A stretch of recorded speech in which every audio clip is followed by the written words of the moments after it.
mean, obviously, there's not a question about whether or not they have free and fair elections in the United States. Why would they? Why would you think that they did? They interfere with elections all around the world. They interfere with the election just recently in South Africa. They interfere with elections in Georgia. They interfere with elections everywhere they go. They subvert democracy all around the world. What makes you think that they wouldn't subvert democracy right there at home? Of course they do. But we are living through history, ladies and gentlemen. Nations that spoke about the arrest of Delhi Chief Minister Arvind Kejriwal, and then perhaps for the first time spoke of the need for free and fair elections in India. Listen in. In any country that is having elections, that everyone's rights are protected, including political and civil rights, and everyone is able to vote in an atmosphere that is free. There's been the release of human rights reports, especially during election season, by the US as well as the EU Parliament. So the EU Parliament in January passed a resolution on Indian human rights concerns about them, referred to divisive speeches by leaders. And then just this week in the United States, Secretary of State Antony Blinken released a report that said that there are significant human rights abuses in India. It spoke of lynchings, it spoke of Manipur violence, and several other issues on the political landscape as well. The Ministry of External Affairs response, as you can imagine, was tough. Listen in. This report, as per understanding, is deeply biased and reflects a very poor understanding of India. We attach no value to it and urge you also to do the same. You think you just fell out of a coconut tree?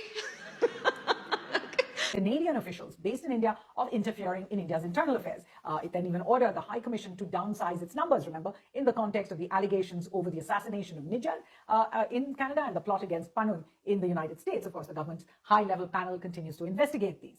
Many of them are about foreign interference. So we've seen more recently some of this coming out. One, this week, US President Joe Biden signed a bill that forces TikTok owner ByteDance to sell the company in the next year or face being banned, as the US Congress believes it is being used by China's ruling Communist Party to influence elections in the US, also to spy on Americans. And that's a charge the company has denied.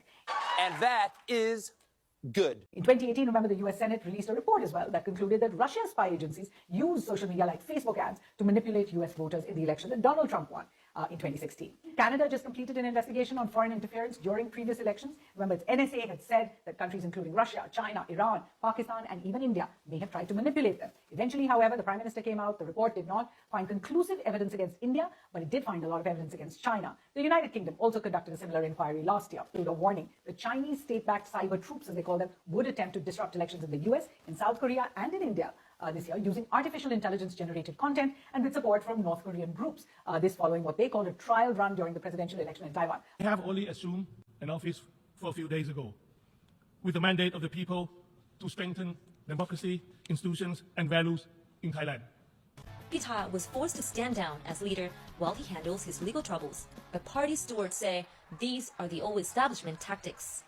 On one hand, we have a democratic system that is being less and less democratic, but on the other hand, we have a society that is becoming increasingly progressive, increasingly aware and demanding of the democracy that they want to see that abides by global democratic standards. Major allegations historically have been made against the two Cold War powers, the US and Russia. The US for elections in South American countries, for example, which were called banana republics because of the kind of influence the CIA had in these countries that exported a lot of banana, as well as Russia that worked in East European countries, but famously also in West Germany in 1972, where they helped the leader survive a confidence vote. I think that they interfere and subvert democracy in their own country more effectively and more comprehensively than they're even able to do it in other countries. And we know that they're able to do it in other countries extremely well and extremely effectively and get the results that they want.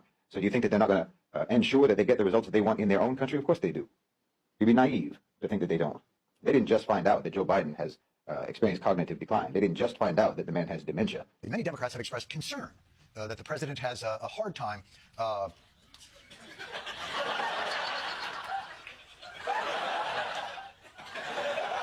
expressing thoughts. That's what the compact says, loudly and clearly. Every single solitary person eligible for what I've been able to do with the with the COVID, with dealing with everything we had to do with. Look, if we finally beat Medicare. Those people in the Democratic Party who were pushing for him to step down or pushing for him to not seek re-election. Biden bowed out on National Ice Cream Day. They've been interacting with him. They've been talking to him. They know perfectly well that the man has lost his mind. And they've been knowing that for 4 years, and they didn't mind. This isn't about wanting him to step down or wanting him to step aside because they think that he's not competent. No one ever thought he was competent. That's the third time this week, for those of you counting, that he has publicly confused the identities of foreign leaders. He also claimed on Wednesday that he had spoken to German Chancellor Helmut Kohl in 2021. Mr. Kohl, by that point, had been dead for 4 years. He had recently had a chat with Francois Mitterrand of Germany. Mr. Mitterrand, of course, was the president of France, not Germany. And much like Helmut Kohl, is no longer alive, dead for almost 30 years. What it's about is that you know that when your own people, your own Democrats, your own liberals are making fun of Joe Biden online, on social media, on television, in the mainstream media, and so on. Saw that right? The man has become a laughingstock. That means that him winning in a rigged election wouldn't be plausible. No one would believe that. It was barely believable even in 2020. So there's no way that you could get people to actually believe that Democrats turned out in significant enough numbers to give Joe Biden a victory in 2024. He was asked to step down or asked to step aside because the Democratic Party knows that if they want to sell their appointed president to the public as if they were democratically elected, if they could have, they would have given the Democratic Alliance in South Africa the full victory, but it wasn't plausible. So there has to be some degree of believability. Congratulations to England and France, who held their elections to great success. We would talk about them tonight, but we're in America. I don't think Kamala Harris is any more popular than Joe Biden, and she's not much of a better speaker. It's a choice between Kamala Harris, who always sounds like she's a little bit drunk. At every moment in time, and certainly this one, to see the moment in time in which... So... Or Joe Biden, who sounds like he's in a perpetual fugue state. God bless you all.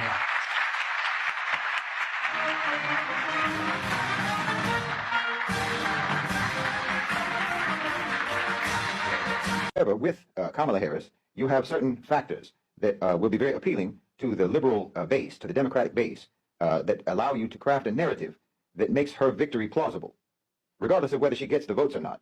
If she's appointed as the winner in a rigged, unfree, unfair election, which is what you have in the United States, because, as I say, that's what the United States tries to ensure you have everywhere else in the world, so you better believe that they make sure that in their own country, it's just as controlled and managed a process as it is a controlled and managed process anywhere else in the world that the U.S. has a hand in it. This cannot be real life. It just can't. We're America. God.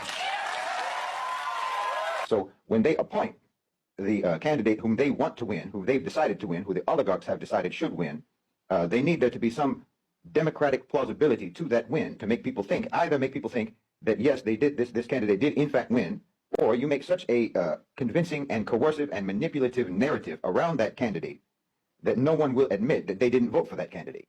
In other words, she's going to be the first woman president. Well, wouldn't you be ashamed of yourself if you didn't vote to break the presidential glass ceiling? Well, wouldn't you be ashamed to say that you didn't vote for a woman of color? Well, that would make you a racist. If you don't vote for her, then the only two reasons that could possibly be is because she's a woman and she's a woman of color. The Democratic nominee for president. Vice President Kamala Harris has already made history. She's the first woman elected to the office, the first black person elected to the office, the first black woman elected to the office, the first woman of South Asian descent elected to the office. And she made that history because of President Biden. So that means you're a misogynist and you're a racist. So you can craft a narrative around her that everyone will want to say that they voted for her even if they didn't turn out to vote at all. Because we're going to hear nothing for the next 3 months except how excited the Democrats are, how reinvigorated they are, and how thrilled and breathless with anticipation the American people are for being able to finally achieve this first woman presidency in the United States. Everyone is excited about it. More than 100,000 white women mobilized for Vice President Kamala Harris on Zoom. It's time to just get extra loud. Pop singer Pink, soccer star Megan Rapinoe, and actress Connie Britton were all on the call. White women. I mean, here we are. I have to admit, when I was writing stuff down, I was like, Karen's for Kamala? Well, when she's appointed as the president, if that's what happens, when she's appointed as the president, everyone can believe that the hype got her elected, even if no one shows up at the voting booth.